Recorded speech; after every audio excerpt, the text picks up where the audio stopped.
எந்த பக்கம் வந்தாலும் நீங்க என் கொடாரம் தீங்கு என்னை அணுகாது. துர்ச்சன பிரவாகம் சூழ்ந்திட நின்றாலும் துணியும் என்னை நெருங்காது. சிறு வெள்ளாட்டு கிடை போல் கிடந்தே உன்னிழலில் என் தஞ்சம் கொண்டே. உயர் மலையோ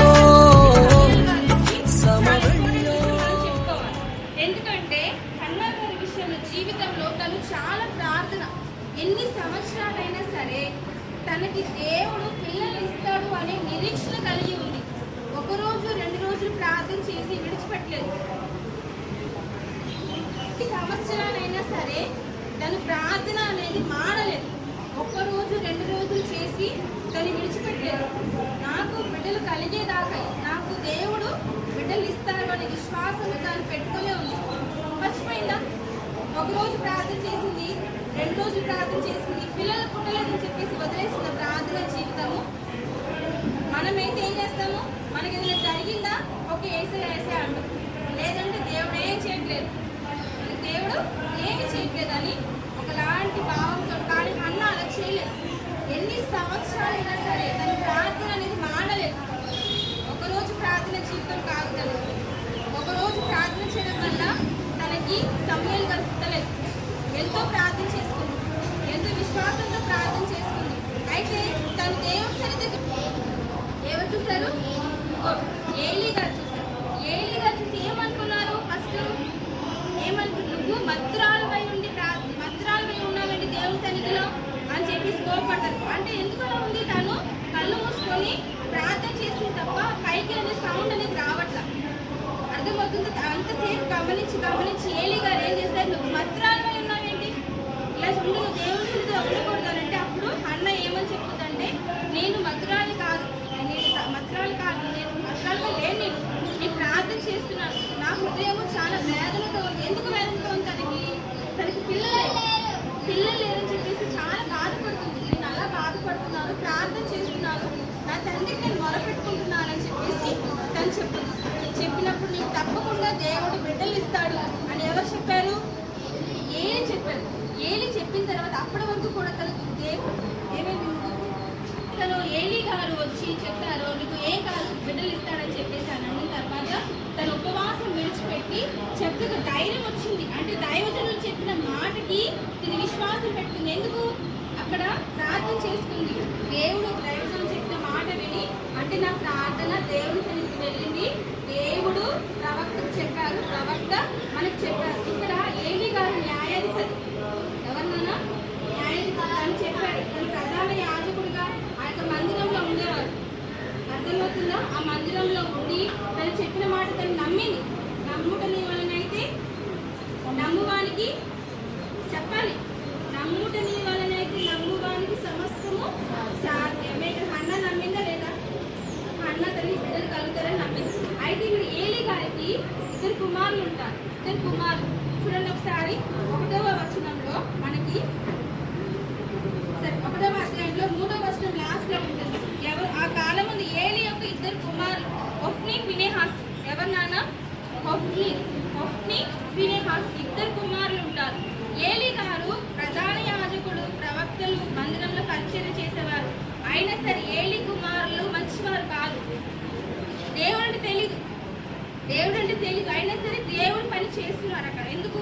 వాళ్ళ నాన్నగారు అక్కడ ప్రధాన యాజకుడు కాబట్టి వీళ్ళు తెలియకుండానే పని చేస్తున్నారు తప్ప దేవుడు అంటే తెలియదు. దేవుడి భయం వాళ్ళకి లేదు. అక్కడ చాలా పాపం చేస్తూ ఉంటారు. మందిరానికి వచ్చిన వాళ్ళ దగ్గర వాళ్ళ బలి అర్పించడానికి వచ్చింది తీసుకుని ముందే వీళ్ళు తీసేసుకోవడము, అలాంటి చాలా తాగడాలు, వ్యభిచారం చేయడాలు, ఇలాంటివన్నీ వీళ్ళు చేస్తుండేవాళ్ళు అనమాట. అయితే మామూలుగా అయితే ఏలీ గారి తర్వాత తెలిపిస్తారు. కానీ దేవుడు హన్నా గారికి ప్రామిస్ చేశారా? ప్రవక్త గారు ప్రామిస్ చేశారా? నీకు బిడ్డలు కలుగుతారని ప్రామిస్ చేశారా? ప్రామిస్ చేసిన రీతిగానే దేవుడు ఆ హన్నా గర్భంలో ఆ బిడ్డని సమూయేలు గారిని ఏర్పాటు చేసి ఏలీ గారి తర్వాత, మామూలుగా అయితే ఏలీ గారి తర్వాత ఎవరవ్వాలరా? ఏలీ కుమారులు అవ్వాలి. కానీ ఏలీ కుమారుల ప్రవర్తన దేవుడికి ఇష్టంగా లేదు. అవునా? దేవుడి ప్రణాళిక వేరేగా ఉంది. కాబట్టి అక్కడ హన్నా యొక్క గర్భాన్ని తెరిచి అక్కడ సమూయేలు గారిని ఏర్పాటు చేసి ఏలీ గారి చేస్తారు? సమూయేలు గారు చేయబడతారు అన్నమాట. అయితే ఇక్కడ హన్నాకి గర్భం ధరించింది, చక్కగా బాబు పుట్టాడు, చక్కగా అందమైన బాబు పుట్టాడు. మనం ఏం చెప్పుకున్నాము లాస్ట్ వీక్? చిన్న బాబుని తీసుకెళ్లి మందిరాన్ని వదిలేస్తే చిన్న బాబు ఉంటాడా? ఉండడా? ఉండడు. గుడ్డలు తీసుకెళ్లి వదిలేస్తాం అనుకో, ఉంటాడా? ఇక్కడే ఉండాలి, పాస్టర్ గారి దగ్గర పరిచయం చేయాలి, నేను ఇంటికి తీసుకెళ్ళినానా, నువ్వు ఇక్కడే ఉండు అని చెప్పేసానంటే బాబు ఉంటాడా? ఉండడా? ఉండడు. ఉంటాడా? అమ్మో నేను ఉండను బాబు, నేను ఇక్కడ ఉండను, మమ్మీ నాకు నువ్వు కావాలి, డాడీ నువ్వు నాకు కావాలని ఏడుస్తారు. అవునా? ఏడుస్తారా? ఏడుస్తారా? కానీ సమూయేలుని ఎలా సిద్ధం చేసింది హన్నా? గర్భంలో ఉన్నప్పుడే సిద్ధం చేసింది. ఎలా సిద్ధం చేసింది? నిన్ను యేసయ్య ఇచ్చాడు, నిన్ను దేవుని కొరకు, దేవుని పరిచర్య కొరకు నేను ప్రతిష్ఠ చేస్తున్నాను అని గర్భంలో ఉన్నప్పుడే. ఇప్పుడు ఎగ్జాంపుల్గా చెప్పాలంటే, ఇప్పుడు ప్రెగ్నెన్సీ అయిన వాళ్ళు ఏం చేస్తున్నారు తెలుసా? కోచింగ్స్కి వెళ్తున్నారు. కోచింగ్స్కి వెళ్ళి ఎడ్యుకేషన్ నేర్చుకుంటున్నారు. వాళ్ళు ఏంటి, మా కడుపులో ఉండగానే చదువు నేర్పించేస్తున్నారు అనమాట. కడుపులో ఉండగానే చదువు నేర్పిస్తారు. అందుకని డాక్టర్స్ ఏం చెప్తారు? గర్భవతిగా ఉన్నప్పుడు నువ్వు బుక్స్ చదవమ్మా, బైబిల్ చదవమ్మా, ఇంపార్టెంట్ చదవమ్మా అని చెప్తారు. ఎందుకంటే లోపల ఉన్న బిడ్డ నేర్చుకుని జ్ఞానవంతుడిగా ఉంటారు.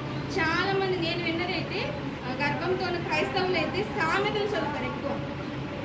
సామెతలు జ్ఞానానికి సంబంధించి ఉంటుంది కాబట్టి అయితే ఇలా చదవమని చెప్పి వాళ్ళు ట్రీట్మెంట్ ఎలా చేస్తున్నారు? కడుపులోనే పిండానికి ఎడ్యుకేషన్ నేర్పిస్తున్నారు.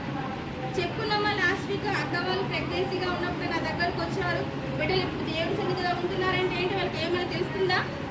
ఏం తెలియదు. కానీ వాళ్ళకి అలవాటు అవుతుంది. ఇక్కడ ఉన్న చిన్న చిన్న బిడ్డలందరికీ వీళ్ళందరికీ ఏం అర్థం కాదు, వింటారు అంతే. సండే స్కూల్ అమ్మాయి ఎవరమంది వెళ్తున్నా ఉంటుందా, చాక్లెట్ ఇస్తారు, వెళ్ళిపోతారు. అంతకుమించి వాళ్ళకి ఏం తెలుసా? ఏం తెలియదు. మీ వాళ్ళకి, మీ ఏజ్ వాళ్ళకి మాత్రం తెలుస్తుంది, కానీ ఇక్కడ ఉన్న చిన్న పిల్లలకి తెలియదు. యేసయ్య గొప్ప దేవుడు, యేసయ్య ప్రార్థన చేస్తే వింటాడు, అంతవరకు మీరు వింటారు. ఏం జరుగుతుందని వాళ్ళకి తెలియదు. కానీ హన్నా ఏం చేసింది? గర్భంలో ఉన్నప్పుడు ఆ శిశువుని పెంచింది. నువ్వు యేసయ్యకి సంబంధించిన బిడ్డవి, యేసయ్య కొరకు నేను ప్రతిష్ఠ చేస్తున్నాను, దేవుని కొరకు నేను పెంచుతున్నాను, దేవుని మందిరంలో నేను విడిచిపెడతాను అని చిన్నప్పుడే, కడుపులో ఉన్నప్పుడే తనకి ఎవరికి నేర్పించింది? కడుపులో ఎవరున్నారు? హన్నా కడుపులో సమూయేలుకి ఎవరు నేర్పిస్తున్నారు? మొత్తం అంతా హన్నా నేర్పిస్తుంది. 3rd year వచ్చింది, బాబు పాలు విడిచిన తర్వాత నీకు ఇస్తానని చెప్పేసి ఎవరికి చెప్పింటాను? దేవుడికి మొక్కుబడి చేసుకుందా? మొక్కుబడి చేసుకుందా లేదా? యెఫ్తా ఎలా చేశాడు? దేవుడికి ఇచ్చాడా? సమూయేలు గారిని దేవుడు పిలుచుకున్నాడా? గిద్యోనుని దేవుడు పిలుచుకున్నాడా? అలాగే సమూయేలు గారిని కూడా గర్భంలో ఉన్నప్పుడు దేవుడు ఏర్పాటు చేసుకున్నారు. మనం అందరం కూడా కీర్తన 139 ప్రకారం గర్భంలో ఉన్నప్పుడే మనకు దేవుని బిడ్డలుగా చేయబడ్డాం. తెలుసా? నువ్వు కూర్చోడం తెలుసు దేవుడికి, నిల్చోడం తెలుసు దేవుడికి, ప్రతిదీ తెలుసు దేవుడు. వచ్చింది వినాలి. ఈ బాబుని పెద్దోడు ఏంటంటే పాలు విడిచిన తర్వాత తీసుకొచ్చి ఎవరికి ఇచ్చింది? కొన్ని కానుకలు తీసుకొని వచ్చిందని చెప్పాను కదా. కొన్ని కానుకలు తీసుకొని వచ్చి ఏలీ గారి దగ్గర విడిచిపెట్టింది. బాబు నేను వెళ్ళిపోతానని ఏడ్చాడా? ఎందుకు? గర్భంలో ఉన్నప్పుడే తను ట్రైనింగ్ అయ్యాడు. ఎవరి కొరకు ట్రైనింగ్ అయ్యాడు? దేవుని కొరకు నేను ట్రైనింగ్ అయిపోయాను. కాబట్టి ఏలీ గారి దగ్గర ఎవరున్నారు ఇప్పుడు? సమూయేలు గారు ఉన్నారు. ఎవరున్నారు నాన్న? సమూయేలు గారు ఉన్నారు. అంటే మీరందరూ ఎక్కడున్నారు ఇప్పుడు? దేవుని సన్నిధిలో ఉన్నారు. మీరందరూ సమూయేలు లాంటి వాళ్ళు, తెలుసా? అవునా? దేవుని మందిరంలో మీరు పెరుగుతున్నారు, అవునా కదా? దేవుని మందిరంలో మీరు అందరూ పెరుగుతున్నప్పుడు మీరు కూడా సమూయేలు లాంటి వాళ్ళే కదా, అవునా కదా? బయట ఉన్న వాళ్ళకి ఉందా అటువంటి కృప? దేవుని కృప ఉందా? మీరందరూ కూడా దేవుని యొక్క బిడ్డలే, అవునా? కీర్తన 139 ఏముంది? తల్లి గర్భంలో నువ్వు రూపించక ముందుకే నాకు మొత్తం నీ స్థితిగతులు తెలుసు, నువ్వేమైనావో తెలుసు, నీ పుట్టుక మొదలుకొని నీ దేవుని పిలుపు వరకు కూడా దేవుని మొత్తం తెలుసు. சத்திற்கு முன்பாக என்னையும் நிறுத்தி உயர்த்தி வைத்தவரே நன்றி ஐயா. சத்திற்கு முன்பாக என்னையும் நிறுத்தி உயர்த்தி வைத்தவரே நன்றி ஐயா. தலையை என்னை நான் அபிஷேகம் செய்கின்றேன், தலையை என்னை நான் அபிஷேகம் செய்கின்றேன். అవునా? సరే, సమూయేలు గారిని దేవుడు పరీక్షిస్తూ ఉన్నాడు. అయితే నీ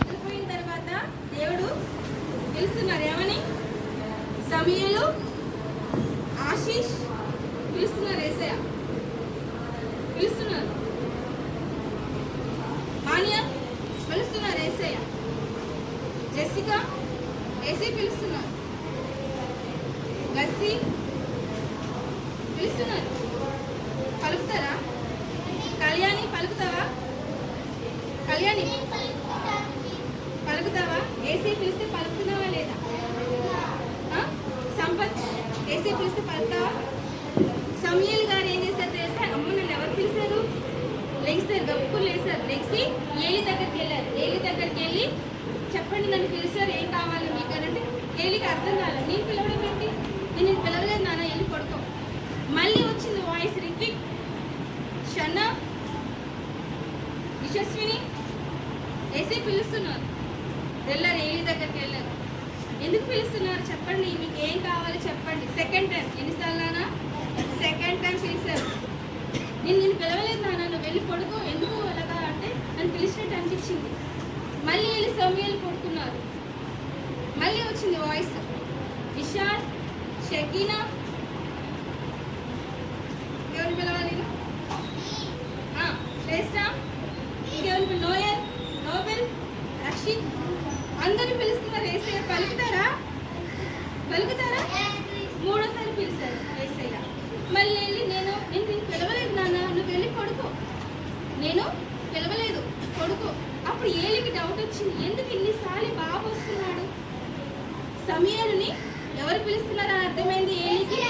యేసయ్య పిలుస్తున్నారు. నీకు ఇంకొకసారి నీ పేరు వినపడి నిన్ను పిలిస్తే నువ్వేమని పలుకుతావు? చూడండి ఒకసారి. మూడవ మారు సమూయేలును పిలవగా అతడు లేచి ఏలి దగ్గరకు పోయి, చిత్తము నీవు నన్ను పిలిచితివే, ఇదిగో వచ్చిననగా. ఏలి యెహోవా ఆ బాలుని పిలిచినని గ్రహించును. ఎవరు పిలిచారని గ్రహించారు? ఏలి గారు. నీవు పోయి పండుకోమను. ఎవరైనా నిన్ను పిలిచాడలా యెహోవా నీ దాసులను ఆలకించుచున్నాను, ఆజ్ఞ ఇమ్మని సమూయేలుతో అనెను. ఏమని? యెహోవా నీ దాసుడు ఆలకించుచున్నాడు, సెలవిమ్మని చెప్పేసి ఎవరు చెప్తున్నారు నాన్న? ఏలి గారు సమూయేలు గారితో ఇలా నువ్వు సమాధానం పలుకు. దేవుడితో ఎలా మాట్లాడాలి, మర్యాదగా ఎలా మాట్లాడాలని ఎవరు నేర్పిస్తున్నారు మన ఇక్కడ? ఏలి గారు సమూయేలు గారికి చెప్పారు. ఎందుకు? దేవుడు పిలుస్తున్నాడని ఏలికి అర్థమయ్యి నీకు ఇంకొకసారి స్వరం వినపడితే కనుక నీ దాసుడు ఆలకించుచున్నాడు. ఏమని నాన్న? నీ దాసుడు ఆలకించుచున్నాడు, చలవించండి అని అంటే అప్పుడు ఏలి చెప్పినట్టుగానే సమూయేలు గారిని 4వసారి దేవుడు పిలిచాడు. ఎన్నిసార్లు పిలిచాడు? 4 సార్లు దేవుడు పిలిచాడు. ఏమని? సమూయేలు, సమూయేలు, సమూయేలు పిలిచారా? పిలిచిన తర్వాత సమూయేలు లేచి నిశ్చిత్తం ఏమని చెప్పారు అక్కడ ఏలి గారు? నీ దాసుడు ఆలకించుతున్నాడు చెప్పండి. పాస్టర్ గారు పిలిచారు, వెళ్తారా చెప్పండి అని వెళ్తారా? పాస్టర్ గారు చెప్పండి, పాస్టర్ గారు చెప్పండి. అది వినయం, విధేయత. పెద్దవాళ్ళు ఎలా మాట్లాడాలి, కనపడంగా ప్రైజ్ లార్డ్ చెప్పడం, అన్నీ కూడా నేర్చుకోవాలి. ఓకేనా? అర్థమవుతుందా? అలాగే సమూయేలు గారు ఎప్పుడైతే దేవుని మాట విన్నారో దేవుడు ఏం చేశారంటే ఇశ్రాయేలు మీద ఒక రాజుని ఏర్పాటు చేస్తున్నాను. ఏలి కుటుంబం మీదకి వచ్చి ఒక ఏలి కుటుంబం పిల్లలు ఏం చేస్తున్నారు? వాళ్ళ ఒఫ్నీ ఫినెహాస్ ఏం చేస్తున్నారు? పాపంలో ఉన్నారు కదా, వారి మీదకి వచ్చే శ్రమని కూడా పూర్తిగా కూడా అక్కడ ఏలి గారి కుటుంబం మీదకి వచ్చి మొత్తం శ్రమనంతా కూడా సమూయేలు గారికి ఎవరు వివరించారు? దేవుడు వివరించారు. ఓకేనా? దీని తర్వాత ఏమవుతుందో మనము నెక్స్ట్ క్లాస్లో చెప్పుకుంటాం.